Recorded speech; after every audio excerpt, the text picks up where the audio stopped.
हम लोगों के अंदर में जोश, जुनून, जज्बा ये होना ही चाहिए, है कि नहीं। हर आदमी कहीं ना कहीं मेहनत करता है, काम करता है, समय बिताता है और अपने काम के मुताबिक, अपने कर्म के मुताबिक पूरा दुनिया का हर आदमी वही फल भोगता है। ये 100% सही है। हर आदमी अपने कर्म का ही 100% फल भोगता है। आज हम लोग जहाँ हैं, जैसे हैं, जिस हालत में हैं, जिस स्थिति परिस्थिति में हैं, वो कारण हम लोग खुद हैं। यानी कल जो हम लोग किए थे उसी का खामियाना या उसी का रिजल्ट, उसी का मेहनत मजदूरी आज हम लोग को मिल रहा है। और अगर आज से हम लोग और अच्छा करेंगे तो आने वाला समय में और अच्छा होगा कि नहीं। तो आज हम लोग जिस स्थिति परिस्थिति में हैं, हमारा दोषी कोई नहीं है, अड़ोसी पड़ोसी, माँ बाप, भाई बहन कोई नहीं है, हम लोग खुद दोषी है। इसीलिए कहा जाता है न संघर्ष, जीवन में न संघर्ष न तकलीफें, न संघर्ष न तकलीफें, फिर क्या मजा जीने में। अगर जीवन में संघर्ष नहीं हो, मेहनत नहीं हो, न उतार चढ़ाव नहीं हो, ठोकर नहीं लगे, तो फिर मजा भी नहीं आता। इसीलिए लिखा है न संघर्ष न तकलीफें, फिर क्या मजा जीने में। तूफान भी रुक जाएगा अगर लक्ष्य हो आपके सीने में। सारा खेल, आपका मकसद जो है वो आपका लक्ष्य आपके सामने में दिखाई पड़ना चाहिए। जब महाभारत में स्वयंवर हुआ था, अर्जुन जी उस स्वयंवर में भाग लिए थे, तो वहाँ एक मछली टंगा हुआ था। क्या टंगा हुआ था? एक मछली टंगा हुआ था और नीचे में तेल का एक बड़ा ऐसा तालाब टाइप का बना हुआ था। तो सबसे पूछता था कि आप जो है स्वयंवर में जो है ये था कि जो आदमी उस मछली के आँख का जो पुतली होता है उसको बेच देगा, वही वह स्वयंवर में विजयी होगा। तो बारी बारी से आदमी आता था, पूछता था कि आपको क्या दिखाई पड़ता है, इसलिए देख करके बोलिए।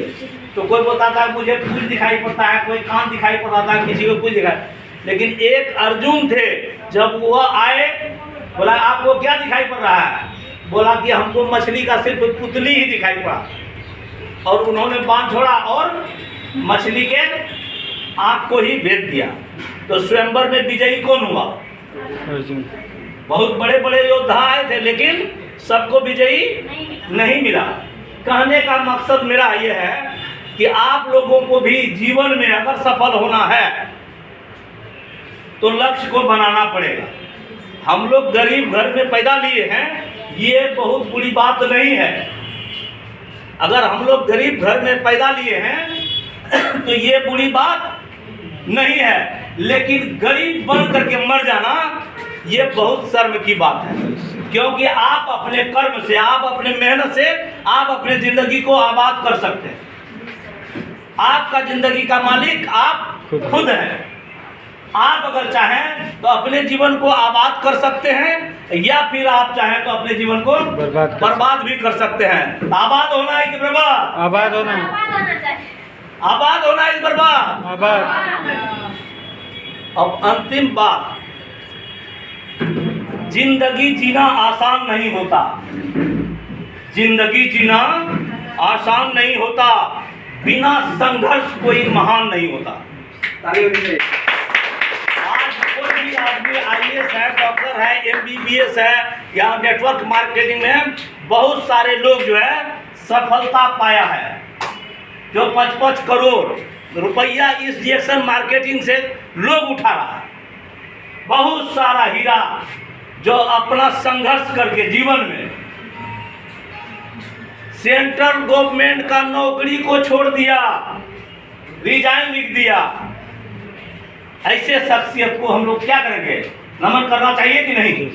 इसीलिए किसी ने लिखा है, जिंदगी जीना आसान नहीं होता, बिना संघर्ष कोई महान नहीं होता। जब तक न पड़े हथौड़े की चोट, पत्थर भी कभी भगवान नहीं होता। आज अगर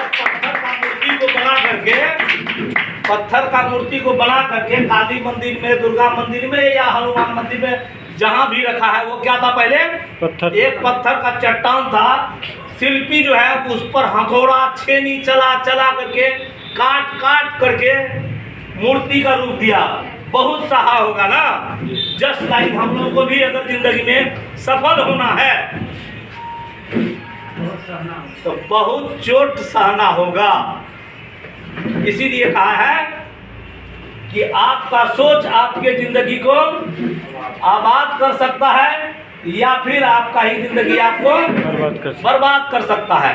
आप लोग यहाँ जितने भी लोग आए हैं, भाग लो, यानी डिएक्शन में भाग लो या फिर भाग लो।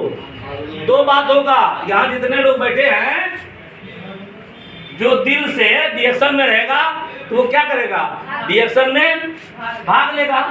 और जो दिल से नहीं लेगा तो वो डिएक्शन से भाग लेगा। सही की गलत?